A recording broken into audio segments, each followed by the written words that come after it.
Yeah. Good evening, guys, and good evening, guys. Welcome to the session seven or even seventh session of Android Study Jams. And before I start anything, wish you all a happy New Year 2021. Hope this year will be better. Okay. Today we are going to learn about how to use databases. I'm sorry for the typo there. Databases like how to use databases in an application, and we are going to learn about coroutines. That's actually a new concept which I would like to enunciate, and we learn some more about like how to like control button states with live data, and then we learn about new topic, an interesting topic. It's called as recycler view, and then we'll extend that concept of recycler view much. Yeah. So yeah, let's get started. Now we'll start with basis of databases here. So okay, here before I continue, I'll demonstrate one application. Second. Yeah. Okay. Now here, good. So now you guys can see my mobile phone screen, right? Okay. Okay. So mobile phone. Anyways, we are going to see an ominous application called Track My Sleep Quality. So what's going to do is like when you start it, timer will kind of run in the background. A time will kind of run in the background, and after and then when you wake up, you stop the application. You press the stop button, and you have like 6 images that will tell you how was your sleep here. So yeah, again, so if for example if your sleep was good, so you give a 4, and it kind of says the data about like when did you start sleeping and when did you stop sleeping, and how was the sleep quality according to you, and or like and the hours millisecond, like the duration of the time you slept. So the same you can you can do it multiple times. Start, and then after some time you have to stop, and then the quality, stop quality. Okay. Now the problem here is until now we learn how to develop applications, but the all the data which was in the application were what data which were in the application logged out, was removed or was cleared when we close the application or when we close the app. But however, when I close this app here for this case, and then I open it, the data is remains intact. So could anyone say what could the possible reason be? Like the thing is, in the previous applications and all, we the data which was in the application got removed as long as we or got cleared as long as we closed the app. So what about here? Like what happened to here? Like, but here in this case, it remained persistent. The reason is we are storing this data, the text data, in something called as a database. So when you ask me what is a database is, again, as the name suggests, database means just uh, okay. So database is means just a place to store data. Simple. So it's just a place to store data. Good. So when you see here, so in data you might have heard of like SQL or MySQL and Oracle and stuff. So they are all called as DBMS or database management systems. They are all software which used to manage the database. Here we are going to use a library that's actually a library with a weird name. So we are going to use a library to to store the data in a database and then retrieve it. Okay. Now here, before that, let me tell how it kind of works. Now the UI controller for each activity and fragment is responsible for the actions that takes place in the UI, such as clicking or the dragging and stuff or the typing, etc. Now that data is sent to view model where the actual logic of the code is, where the processing happens, or where you when you write code that does the background stuff. Now we are going to extend it. We are going to extend it one place further by giving it another layer called room database. Now forget the word room. We'll get back to the word room later. But right for now, it's just a database. So whatever you store it, you store the data in a database, and whatever gets stored in the database gets stored in the flash memory or in internal memory or SD card, depends on wherever you install the application, and then it will get restored as long as soon as you open the app. So for in the case of databases, we will go for some, what can I say? Yeah, in the databases we'll go for some we get data from a database using something called queries. A query is kind of like a command to a database, like such to retrieve some data. We'll see about that. We'll see an example of that in later. But for now, that's how it does. You send some. I mean, the UI controller. I mean, you click on a button. That kind of sends some data to view model. The view model processes it if it's needed, if necessary, and if sends to database or query. And the reverse goes on for retrieval of data. In other words, the database retrieves the data and send it to view model, and then the view model sends it to the UI controller. And before I continue, am I audible enough? Yes, da. Okay, fine, good. So yeah, oh, sorry, yeah, database. So we'll see how to implement a database. So there are actually some 3 to 4 steps. The first, I'll present my Android Studio.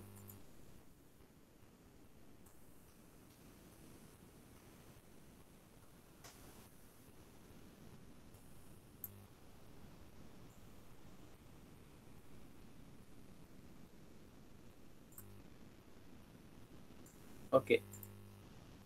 Now I think my screen is visible here. Yes, da. Okay, good. So, okay. Now this is the code for. I mean, this is the code for that tracking application. Okay. Now we are going to see some. Yeah. First, we'll start with the basics of what is happening here. Now here there are two things. One is called sleep. There are two fragments. One is sleep tracker and sleep quality. Okay, sleep tracker and sleep quality. Once again, let it initialize. So now the sleep tracker application is the first phase of the application, like where the start and stop button and where you can actually see the data. Again, let it initialize for a while.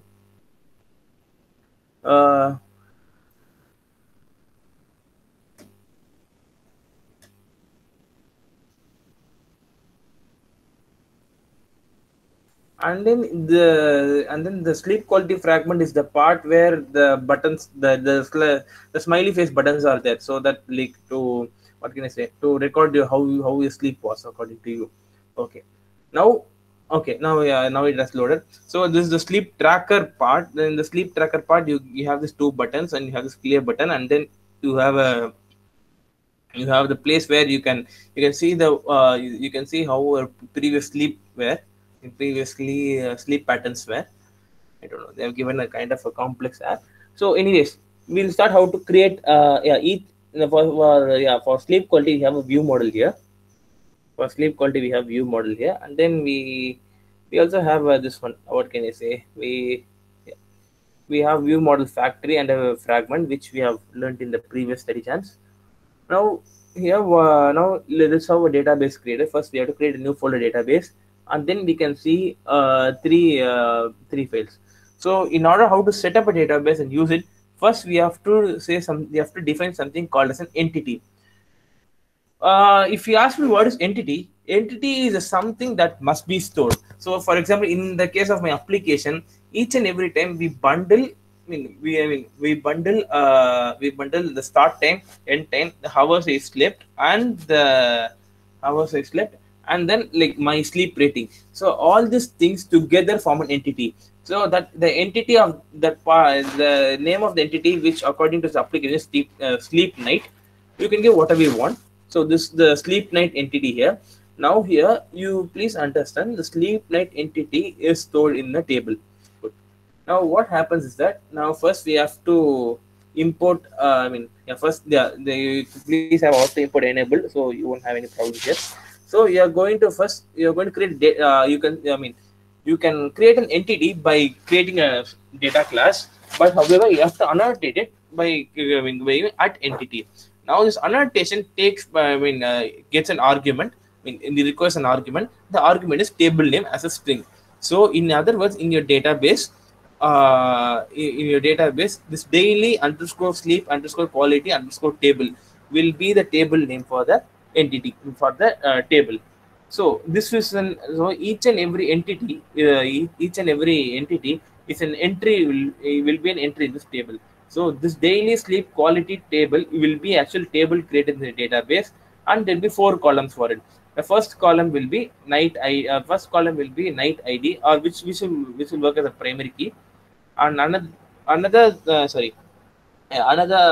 we have 3 columns. The first column will be start time milli, that means start milliseconds.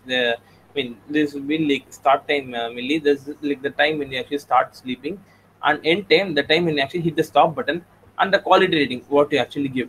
So the default values have been -1 here, and here the start time milli is, start time for start time milli, like the default value is the current time of the system, and end time milli, the default value is the same as start time, end time. Yeah. So this night ID is works as a primary key. Now primary key is used to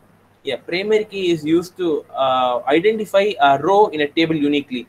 For example, assume that you have a table with assume that you have a classroom. Assume you have a table of all your class students. Now you have a roll number, you have a name, and you have a roll number, and you have a name, and you have marks for each student. Now here the thing is, the marks, if you look at the marks column, more than 2% can get a same mark. So it is not a unique table. But what about the name? Even name cannot be unique. So the roll number for each and every student in your classroom is completely unique. So in that case, it forms the primary key. So a primary key is actually so a primary key identifies a row in a table in the database uniquely. So now we are going to auto generate true. So in other words, the database which are going to use is SQL. So it'll automatically generate the table here. It'll automatically generate the unique ID, the primary key ID. So we need not we don't manually give any values to it. So this is how the entity table works. Now after creating an entity, we have to create a data access object, or DAO. Now this DAO, or data access object, is responsible for accessing the database, fetching the data from it, or inserting data into it, and giving it to view model. So if we take so now here we are going to implement this DAO, or data access object. First we have to annotate an interface with at DAO, and then we have some 4 or 5 methods. And now all these methods have a keyword called suspend here. So right now, please ignore about it. We'll get back to that soon. So just consider the function is fun insert. Now here, this fun insert function is a function, of course. Insert is a function. Insert is a function, and we have annotated here as insert. So insert function takes a sleep night argument. Sleep night is the entity. In other words, the entity which you saw here. So we'll take an object of a sleep night class, and then it'll insert automatically. You guys have to see that there is a definition for this function, because you need not. You need not have any, because this annotation will take care of everything. This one. Next, the same goes for update. Update also works as the same. So if you want to update an entry in the table, you can go ahead and annotate it and give the name update, which will automatically take care. Now we'll start with get. Now this get function will get all values from the table, or will get all values from the table. So, or 1 second, so we'll get the values from the table, where the night ID is equal to this key. So here in this here we have something called as, the annotation is @query. @query and it takes an argument. The argument is a string that is termed as value. Now here inside the string you can see a command called select star from dash, where night ID is equal to key. So this is something called as a query statement. So we use query statement. To fetch something from database. So here select star. Select everything from daily sleep quality table, the table which we actually storing data, where the night ID is equal to this colon key. Now this colon key is something that is passed as an argument inside it. So now this key is the unique ID here. So when you pass it as an ID, you will get an entry from the table. And similarly, the again now this query method will delete from daily sleep quality table. Now here when you give now this is a query for deleting deleting all the stuff in the table. The okay, then then the square, then here get all nights will select will get all the values of the all will return all the rows in the table. And however but it'll start in descending order. So it'll the like the corresponding statement select star from the table name order by night id in order descending. And this value will take the latest, even this value will take the latest value, the latest entry in the table. So the same thing, when we give an extra limit one here, that means it won't take more than one entry. So this is something called a sleep database DA, or database of data access object. Now you have to create a class or an object of this class, and then we have to create a database. Now then the third part is creating the database. Now I said for database we have to create three. We have three steps, three things we have to create. One is the entity, and another data access object, and the database. So in the case of database, again we can go to the golden file. Okay, good. Here first we can see an annotation again.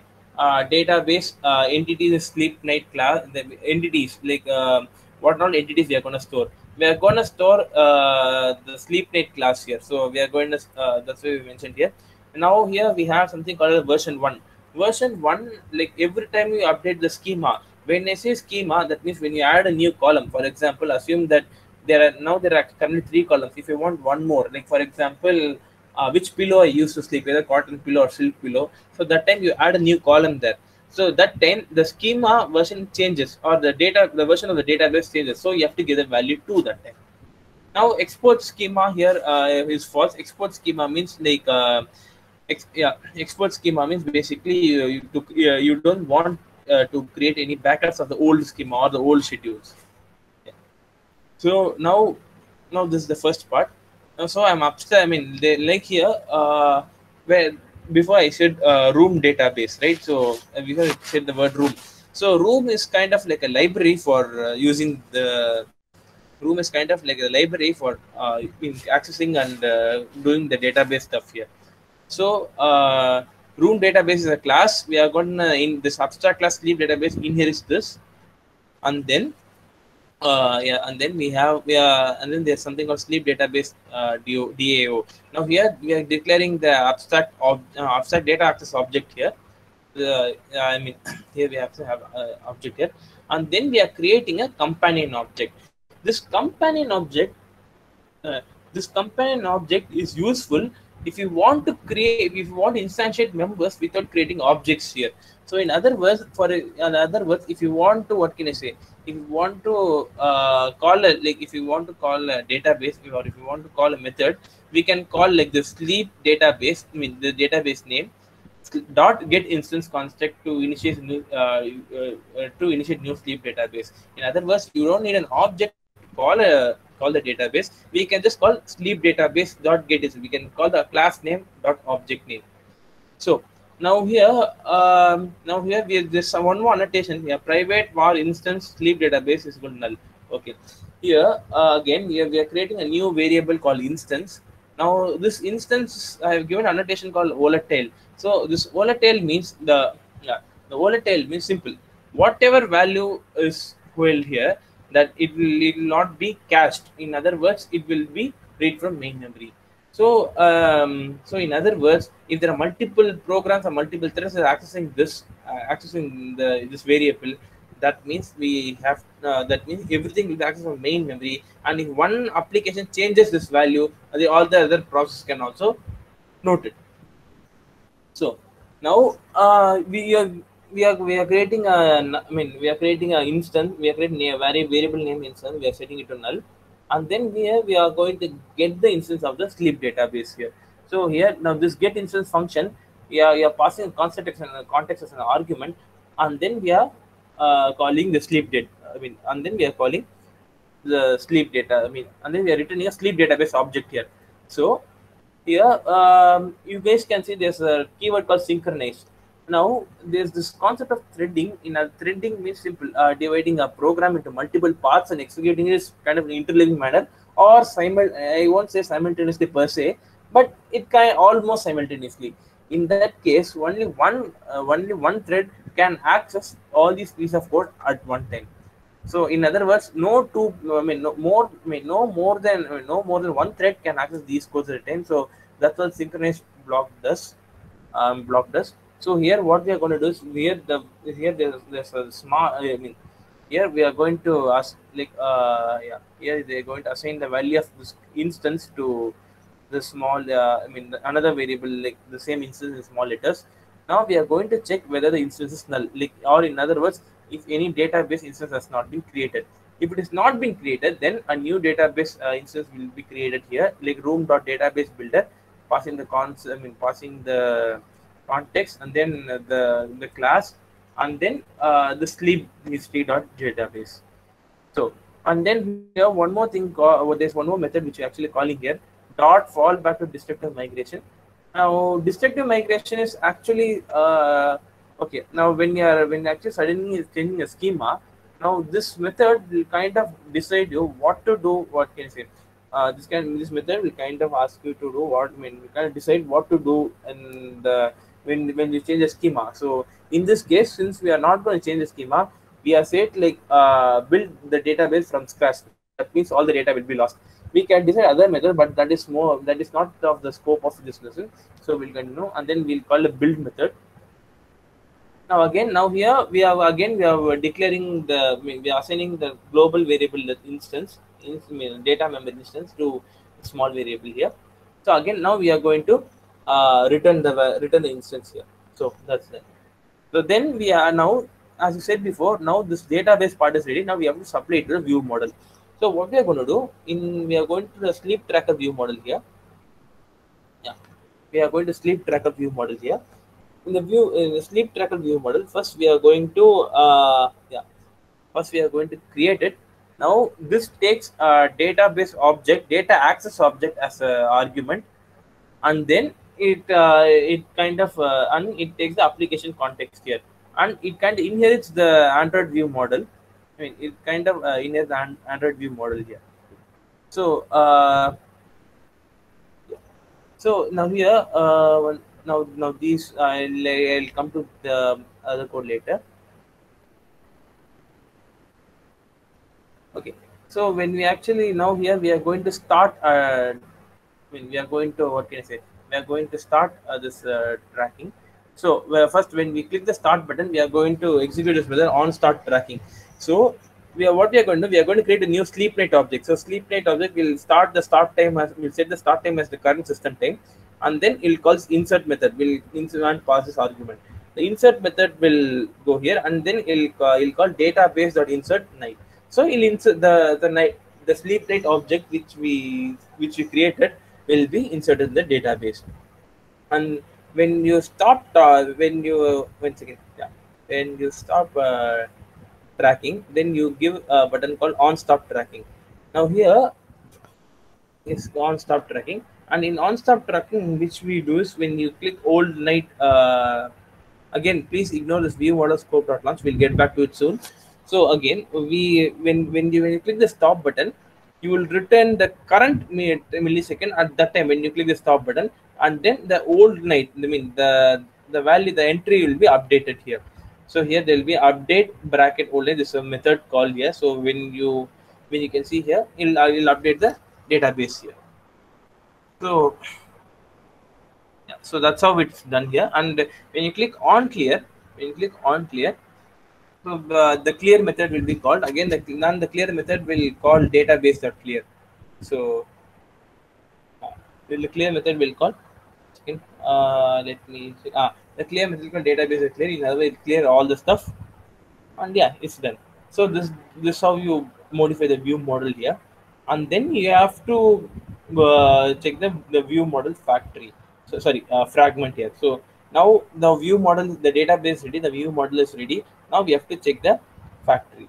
Okay. Now here we have to update the sleep track info. Sorry, we have to update this. First, we have to override this on create view. Now in the on create view, we have first we have to inflate the layout and we have to set the binding, and then here we are going to get the application context here. Now here this dot activity will this dot activity we are going to call another method called require not null. Require not null will throw an exception if whatever you pass this object is null. So in other words, to prevent to prevent unwanted errors or null pointer exceptions here, we require an exception to be thrown when when the argument passes not null. So we get the context of application here, and then we are going to create the instance of a data. We are going to create the instance of a data access object, as I said before, and we are going to install a data source and view model factory. So first we are going to create the data source. We are going to create the data access object or DAO, and then we are going to use that to create the view model factory, and then we are going to create a reference to the view model associated with this fragment, with the sleep tracker fragment here. So and then we are going to then we have to modify the XML. So anyways, when we actually sorry, I think yeah. So here you could actually see here again yeah. So okay, let me show the code part. So here what can here again we have to create what here we are going to create the data. We are going to create define what the data look like. The data is sleep tracker view model, and then the class name. So we are yeah. So now this is done so that we could access the data using data binding. So that's how it is done for regarding. That's how that's how the sorry. That's how we are accessing the data here. That's how we are accessing a database and we are storing data in it. Next, we'll go to the next part called coroutines.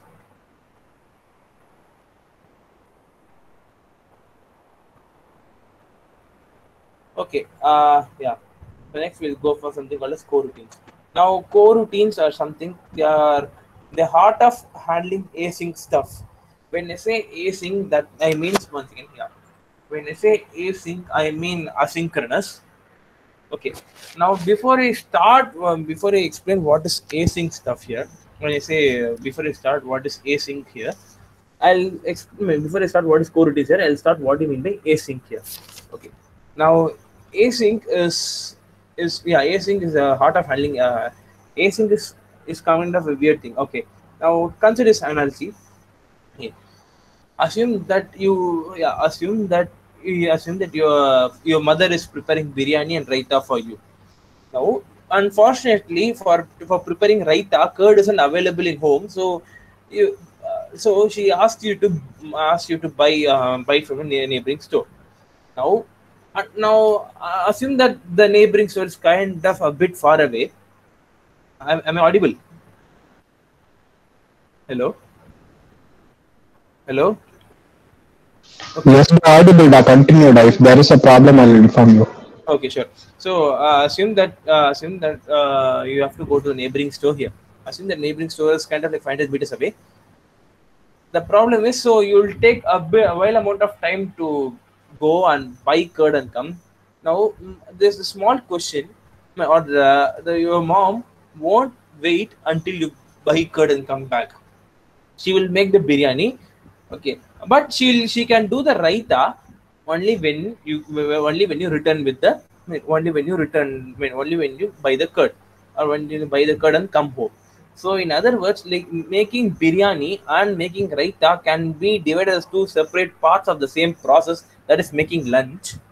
So that one part does not, if one part does not depend on each other, then we can run it in an interleaving manner. So in other words, if one is waiting for something to happen, we can run other stuff.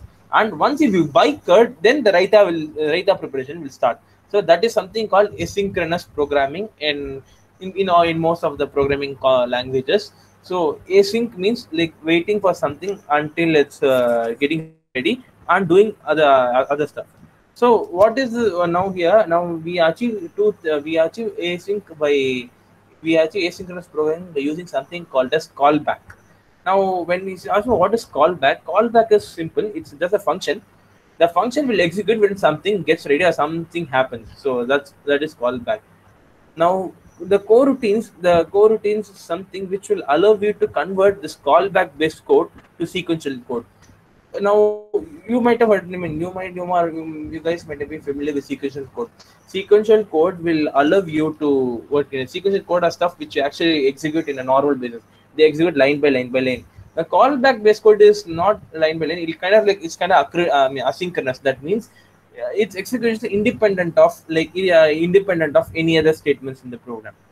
So coroutines coroutine help you convert this callback based code to sequential code. That means we'll treat this functions as a sequential part, and at the same time it is also asynchronous. So that's a win-win situation for you. And if we guys might ask, what is the point of converting a callback based sequential code? One thing is it will be easier to handle errors and exceptions there. So, and one more thing, the coroutines are asynchronous and non-blocking. So that means asynchronous and non-blocking. I already explained what do you mean by asynchronous. So asynchronous and non-blocking means, again, it won't interrupt anything. It won't block any process that is not related to it. In other words, for example, in this case, like what will happen if you don't allow your mother to make biryani unless you buy curd and come, then it will start a delay of programming curd. Programming. I mean, you start a delay of making lunch. You'll delay the process of making lunch, and you'll go hungry for a while. So that's the three stuff here. So now we'll start with parts of coroutines. The first part is, the three parts here. The first part is job. Job is basically anything that can be cancelled. Every coroutine has a job, and you can use a job to cancel the coroutine. So jobs can be arranged into parent-child hierarchies, and for our convenience, if you want to cancel a multiple coroutines, we can assign a small parent to all of them. If we cancel the parent, a single parent, we can cancel all the child. So it is more convenient here than manually like canceling each and every coroutine. And one more, the second part is dispatcher. Now the dispatcher is responsible for sending of code into run on various thread. For example, when I say thread, I mean that's a part of a program that is independent, that can execute on its own separate track. So again, like for example, if making lunch is a big program, then you buying curd and making raita is one thread, and making biryani is another thread. It's kind of independent of each other. So again, now so this dispatcher is responsible for sending coroutines to various threads. For example, dispatchers.main sends to a task run. Runs a run thread, and dispatchers.io IO is used to take care of this IO operation. Then there's something called a scope. So basically, a scope defines the context in which a coroutine runs. A scope combines information about a coroutine's job and its dispatches. So scopes kind of tracks what all the coroutine does and where the coroutine is. So whenever you launch a coroutine, it's automatically it'll definitely be in a scope. So that means your integrated scope will keep track of the coroutine. So now we'll start something called as the suspend keyword here. Okay. Now the suspend keyword, the suspend keyword is you might have noted it. I told you guys to ignore the keyword suspend keyword a while ago. Now we'll say it. Now here, what we are going to do is we assume that we have to prepare raita. Again, like I'm going to the raita example. Now I said I've divided the thing into two tracks. One is biryani and one is raita here. Again, forgive me for setting a weird example, but anyways, so in the raita process, now the chopping of vegetables can take place, like chopping of onions, which I unfortunately don't like, and the curd, and mixing onions and curd. Now the chopping part of the thread can take place, but the mixing of curd and onion will happen only when you buy the curd from when you return home from the shop after buying curd. So in that case, we can use a suspend keyword here. So suspend will, what can I say? So suspend will the suspend will kind of like put a hold on it. Like, okay, fine, put a hold on it. But meanwhile, is there any other process that need not that doesn't need any code, or that doesn't need any the process which I'm suspending held, you continue. So in other words, again, I'll read this list like to make it more clear. The keyword suspend is Kotlin's way of marking a function or a function type as being available to coroutines. So when a coroutine calls a function marked with suspend, instead of blocking until the function calls like a normal function call, the coroutine suspends execution until the result is ready. Then the coroutine receives lets out with the result. Now, when the coroutine is suspended waiting for result, it unblocks the thread it's running on. In other way, other function coroutine can learn. So, in other words, you have like multiple suspend keyword. Like, so assume that one function. Okay, I'll demonstrate this later. And the suspend keyword doesn't specify the thread the code runs on. So, in other words, the suspend keyword, like you don't have like, what can I say? Uh, okay, a suspend function, it can run on the background thread or the main thread. So basically the suspend keyword here, it is not like dependent on any thread, or it is not thread specific. You can run it with easy thread. So I think once again, yeah, so I think that's now let's present one more now let me present the slide here now. To Yeah, I think my screen is visible here. Here, to implement coroutines in your Kotlin code, first what we have to do is, again, we have to go to the data. Data access object here, DAO. Again, let me close the existing. So anyway, so here we have to go to the DAO class, or sleep database DAO class, and then we have to give the keyword suspend everywhere.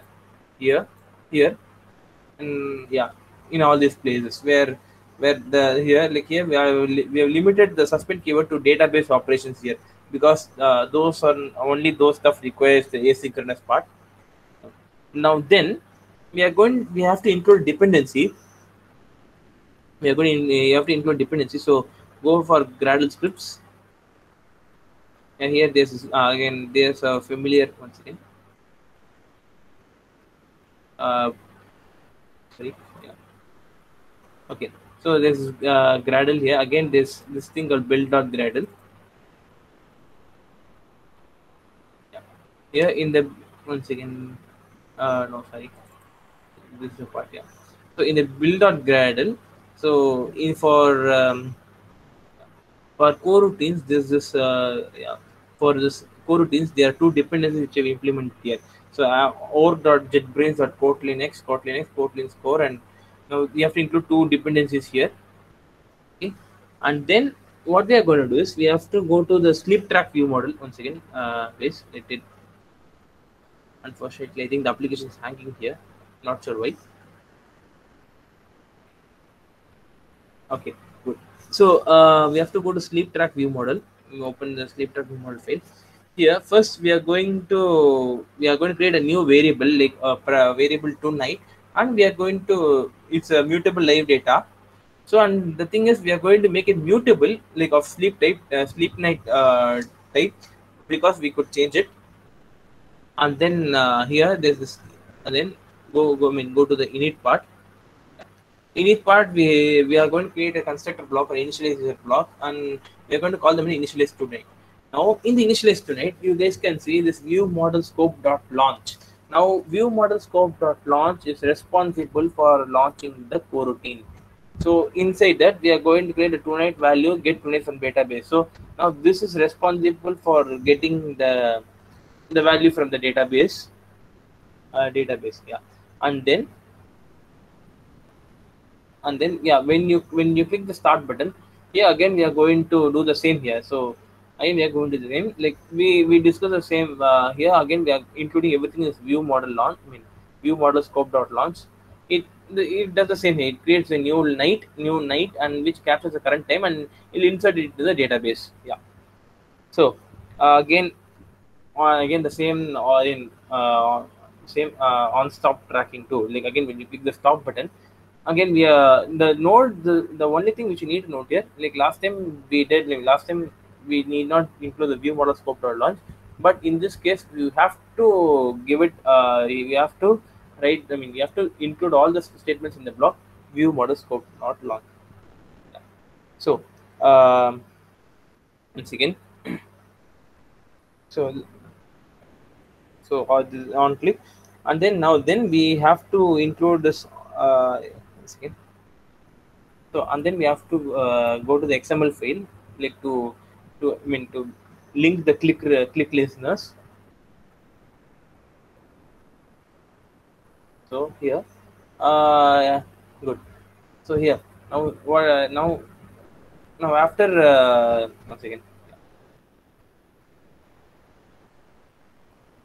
here, yeah, now here Android on click we have yeah, we have on click we are going to enable the sleep tracker view model dot on start tracking.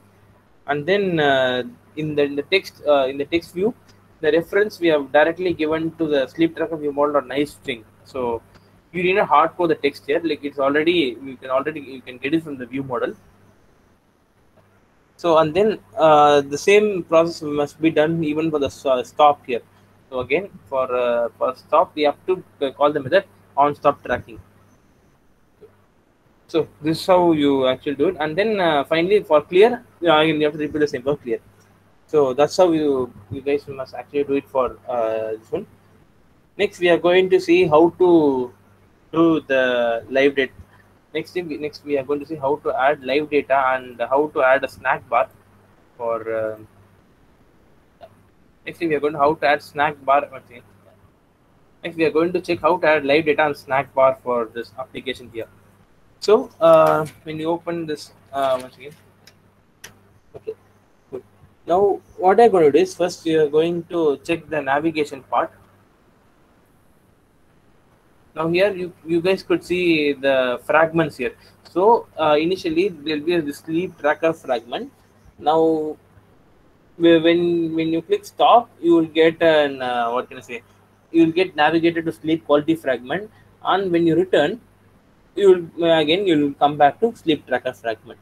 So but here you could notice small arrow thing here. So that means it kind of sends some data. It kind of sends the rating to the fragment here in order to process it.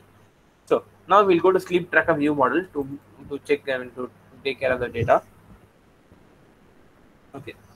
Now here in that case, first what we are going to do here, first we are going to here. First we are going to create a new value called navigate to sleep quality. Now this variable is responsible for this variable is responsible for for the navigation between the two fragments here.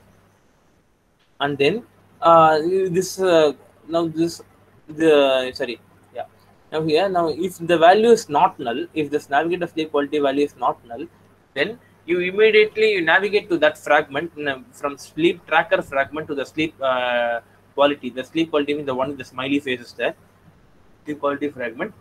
And then you call done navigating. So done navigating. And then there's something called as on stop tracking. Yeah, so the navigating. And then once again excuse me so yeah, so on yeah. And then here there's yeah, please ignore like done showing snack bar, we'll get back to that later. This on start again, like all the other stuff are actually same here. So but here we are going to create a small change here. Now up to we saw this code, we up to previous code we see what this stuff does. Now here, now there's something called navigator sleep quality dot value is equal old name. So now when the value is not null, the fragment will change, it will go to the old value. Yeah. So and then after that in the sleep, I mean once again, I'm sorry, yeah, I'll explain that part again. So when you click the stop button there, this navigate to sleep quality, this variable value will be old name. It will not be null. So if it's not null, it'll go to the other fragment. Or when you so in overall, when you click the stop button, that another fragment will open up. Now then we have to go to this on create view here. Like once again, you have to override this on.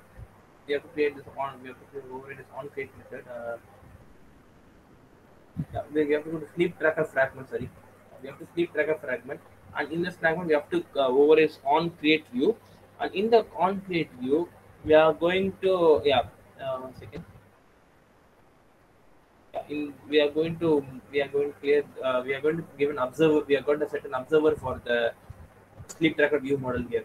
So in other words, when you actually pass an sorry, when you actually navigate to sleep quality. Yeah, so sleep tracker view model dot navigate to sleep quality dot observe. So we are going to set an observer here. So now this is responsible for navigating when the stop button is pressed. So we have to the thing is so again, so we are going to check whether the null night object is null. If it's not null, then we are going to navigate there, and then we are going to call this the done navigating. So sleep tracker view model dot done navigating. So when you check the done navigating code here, yeah, again the value of the navigation sleep quality is null, so it gets reset. So it need so that the navigation stops. Now then, second,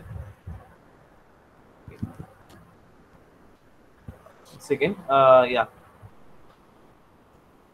Okay. Now then we have to create a sleep quality view model here. Yeah. So now I'll explain the sleep quality view model here. Now again in the sleep quality view model, again again, yeah, we are going to pass the key here, and we are going to pass the database instance, like the data access object here. Now again, we are going to do the same here. Now from the sleep quality one, we have to pass to sleep. We have to pass to the tracker one. So again, we have to create a new value and then the corresponding getter, and then the done navigating. The done navigating will stop the navigation from tracker to will stop navigation to quality tracker. And then here there's another function called on state sleep quality.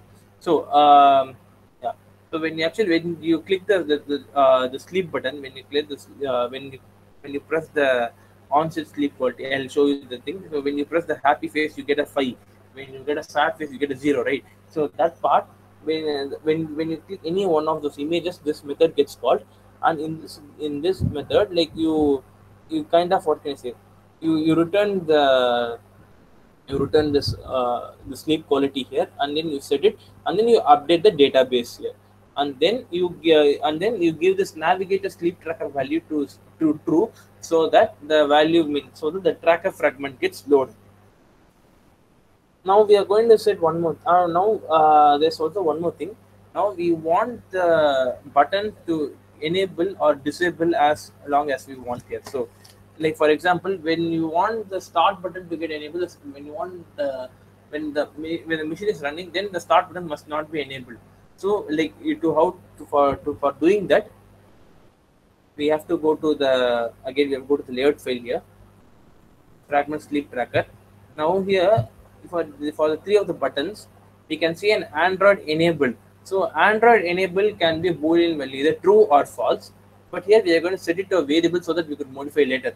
So value, I mean, if you give a true value, that means the button will be clickable. If the value is false, then means the button is not clickable. So we are going to set button for three stuff. This the button, I mean Android enable, then sorry, yeah, Android enable, and this sorry start, stop, and then clear. Now the start button should be enabled only when the timer is not running. The stop button should be enabled only when the timer is running, and the clear button should be enabled only when there's something in the database. So let's see how we modify that. Go to the corresponding Kotlin file, I mean the fragment part.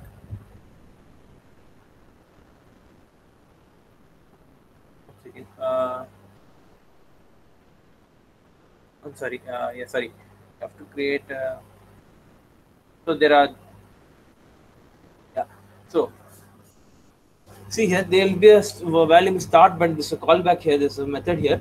So what happens is that when if the start button is what can I say, if the now we are going to pass something this tonight. The tonight is the object, the timer here. So if the tonight object is null, then the enabled must be, I mean, what can I say, then it must be enabled. And if it's not null, then the stop button must be enabled. And then if we pass this nights object, so again, so nights object is the database instance here. Sorry, it's not instance. Sorry, it's a live data. It's a data from the data access object. If the data access is null, I mean it's not null, and if it's not empty, then the value will return true. Hence the clear button will be visible. So, and these corresponding methods are actually called in the sleep tracker fragment here. So, sleep tracker view model. One second. So it's, yeah. So these corresponding methods are called in the sleep tracker fragment here. So again, so next we are going to see something called a snack bar. So you guys might have seen. Okay, now again I have to switch the. I have to switch my to Android slide here.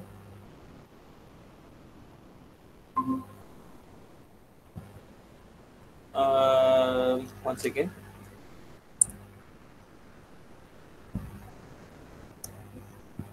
Okay, so good. Um, okay, I think you guys can see my screen. So now here we saw the data. So when we actually clear, when we check this, when we clear the data, there's a message showing that all the data is gone forever. So assume even if you create some more data here, again if you click clear, here the snack bar appears saying all our data is gone forever.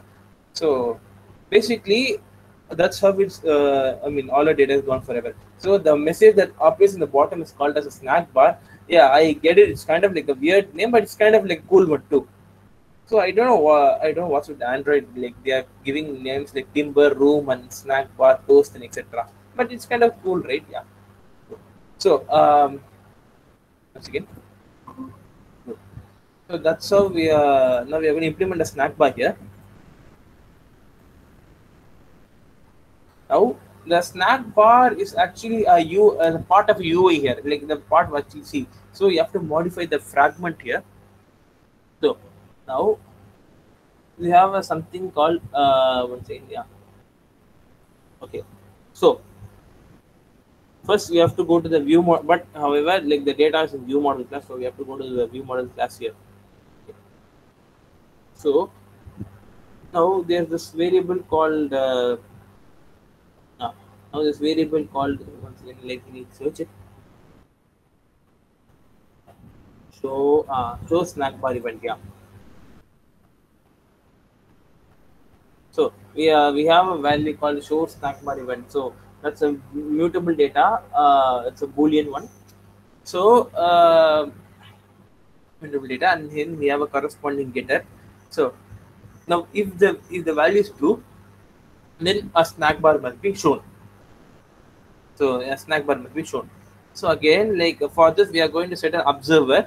So because we are observing a state change, then and then we have one more method here on clear. Okay,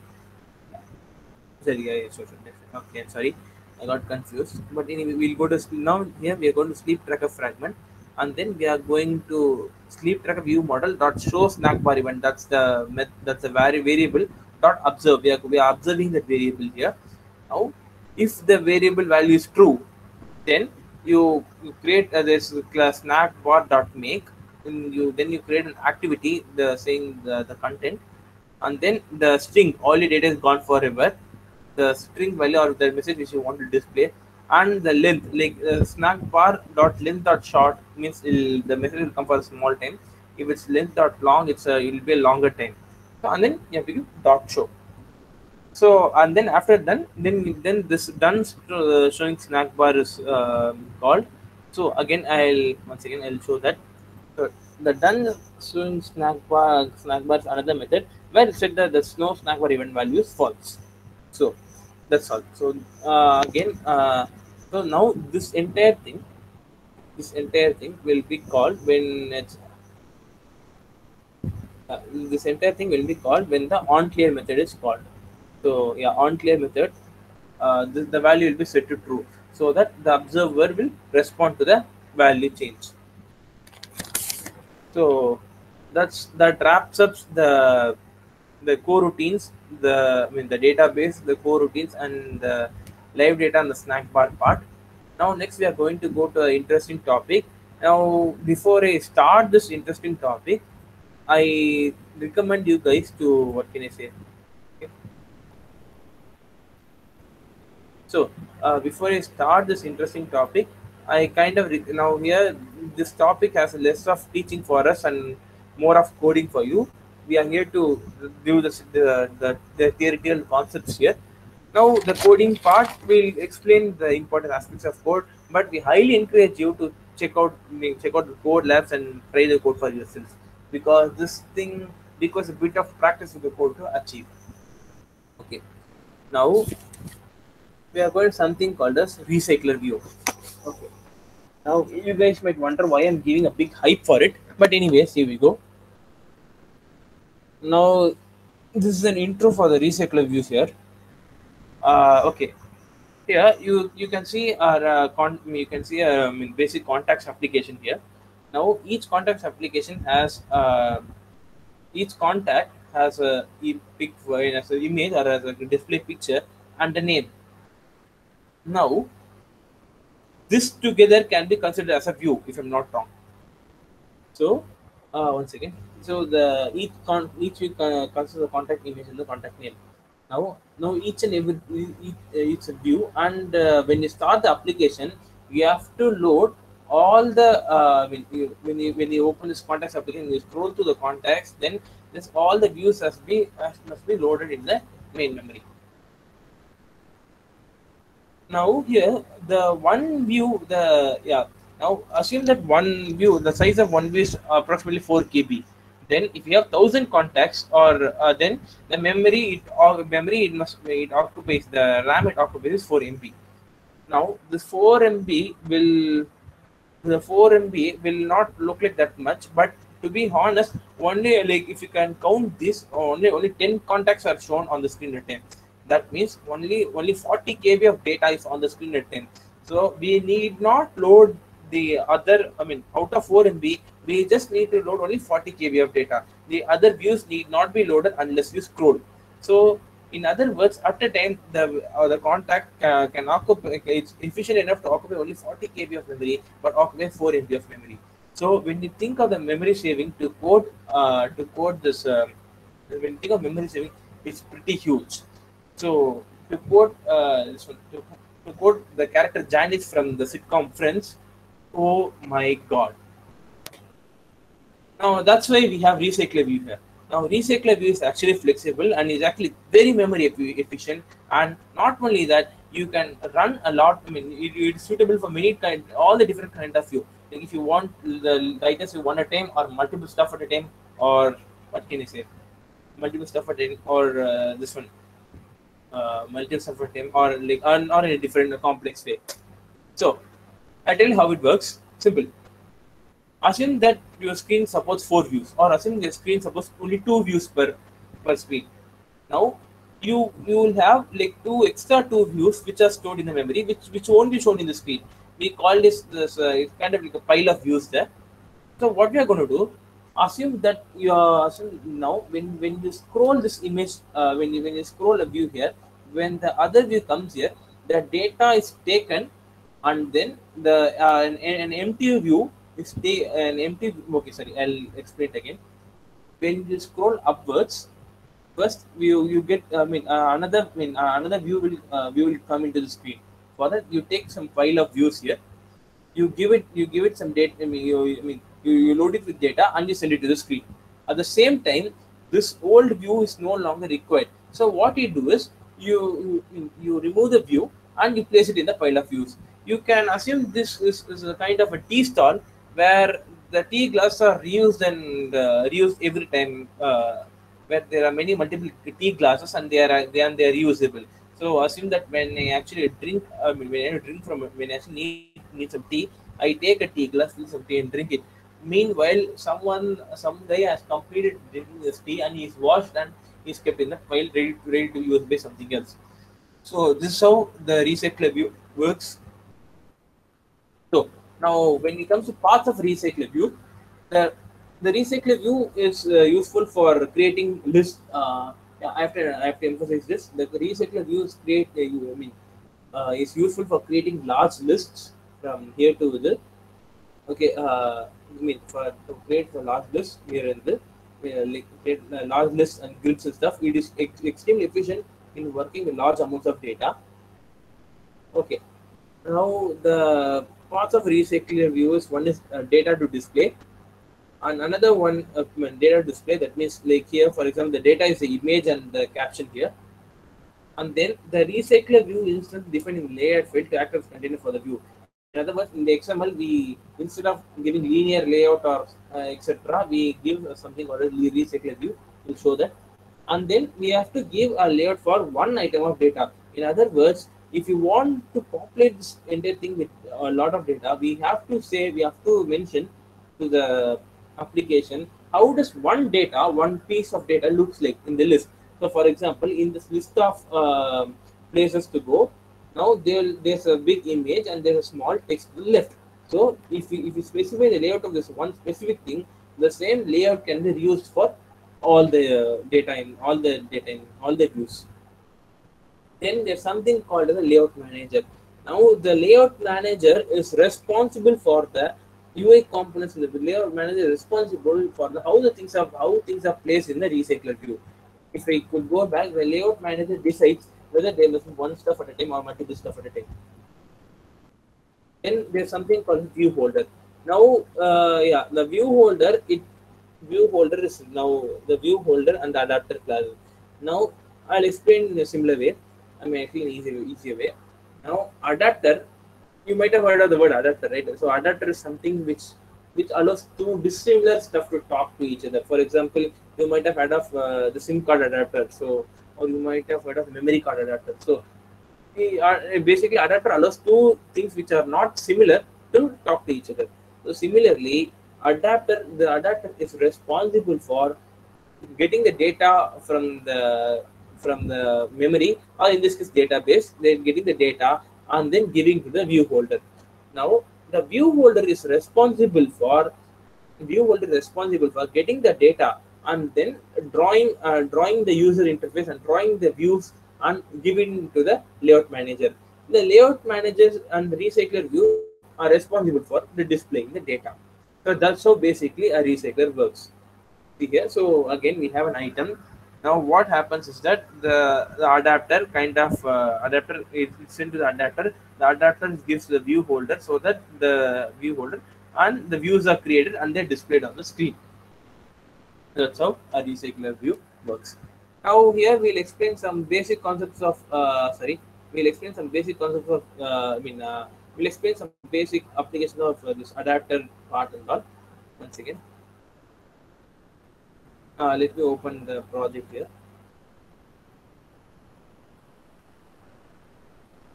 Okay.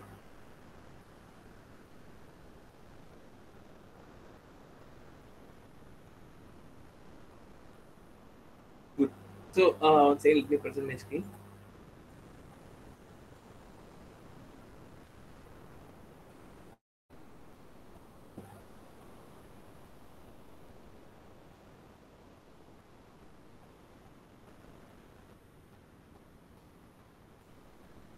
So I think you guys can see my screen. So if you can't, please say. Anyways, so here we have yeah. For sleep tracker, we have this fragment view model, the view model factory as usual, and we have some weird things. Now, first we are going to check the XML files here. Now, in the XML files, we are going to check the this sleep tracker fragment. Let it initialize for a while. Okay, good. So now in the sleep tracker fragment, you could see the thing here. So Android X dot recycler view dot widget dot recycler view. So this is the widget here. Inside the widget there are buttons and in the in no sorry, this is a self-closing tag. That means the element there are no elements inside the recycler view, which will be created when the application is running. And then we have there's a dependency which you have to include here. So once again, have to go to excuse me. Yeah, we have to go to open the Gradle scripts here. Yeah. In the build-up Gradle for recycler reviews, we have this. Okay, so for once again, we have to include a corresponding dependency here. Sorry, we have okay, sorry. Okay, I think it's included automatically. I'm sorry, but anyways, now then we have to create. We have to say how a single text view looks like, or they said how a single stuff looks like. So here in this part here here like, for this we are going to see only a text here. I mean, we are going the list contains only text, so we are going to define a single text view. Note that it is not a linear layout or any just a small text, because we are just going to say how one element of the list looks like, so that the replicator will take care of the rest. Then we have to go to the util.kt, and then we have to create a data class. So again, class text item view holder here, the view holder class here. You have to pass it and text view as an argument, which we actually created there, and we'll recycle view as view holder. Now, then we'll talk about some more files here. Like this part, what can I say again? The theory part is done. Now I'll just explain a few part of the code here and there. But it is always it is very best. So it is very best to check the code, to check the code labs and try it out on your own, because this involves some theory part and a lot of coding part. The coding part is best if you guys you could look at the code labs and come back to us if you have any doubt. So here we have this binding utils here.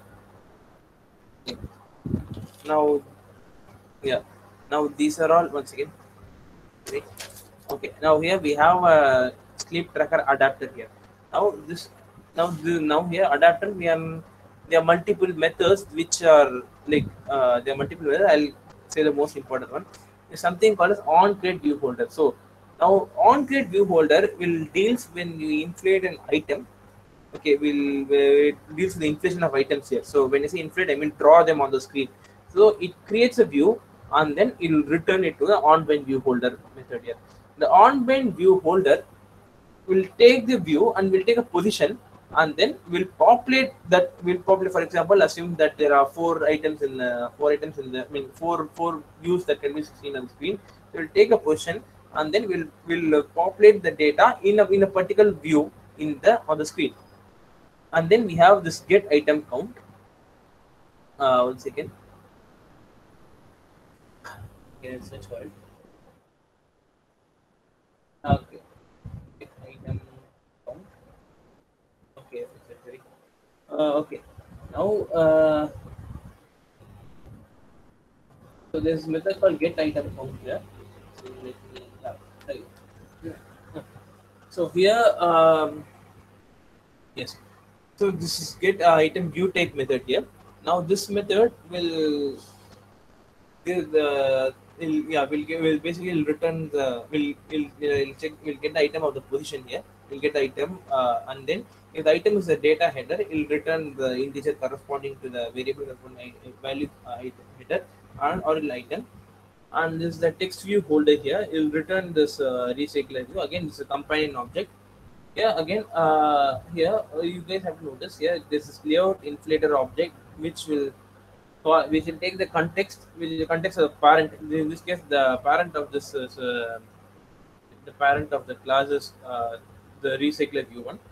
So it'll take the context of the parent, and then it'll inflate it, and then it'll return the text view. So that part will. So that's how the adapter works. Then we'll go to the fragment part. In the fragment part, again, we are going to create a binding. We are going to get a context of the application, and then we are going to here we are going to initialize the sleep net adapter here, and then sleep mode adapter. Then we are going to like give it a binding variable. One second. And then we are going to combine variable, and then we are going to like instantiate a layout and then we are going to create a grid layout manager. So there are two things. One is a list layout and grid layout. Two common things. List layout is something that if you want to represent only one stuff at the one, it's a list layout. And when you want to supply more than one, when you want to stuff in the thing as a grid, then you go for grid layout. The span count will tell you the number of columns here. I'll show it. So yes. So and then we are going to give it another binding variable, and then we are going to return the root of the binding. So that's an over bird's eye view of how the fragment stuff, how the recycler view works. So again, I'll conclude this presentation by demonstrating an application here.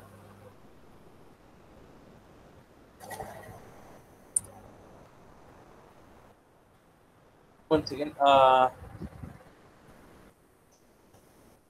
okay. Okay, now here, yeah. Now this is the application here. Now this is a header.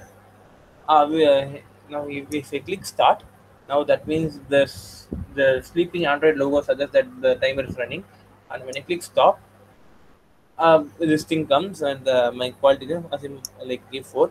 So here I get a grid here. So if I do the same here, like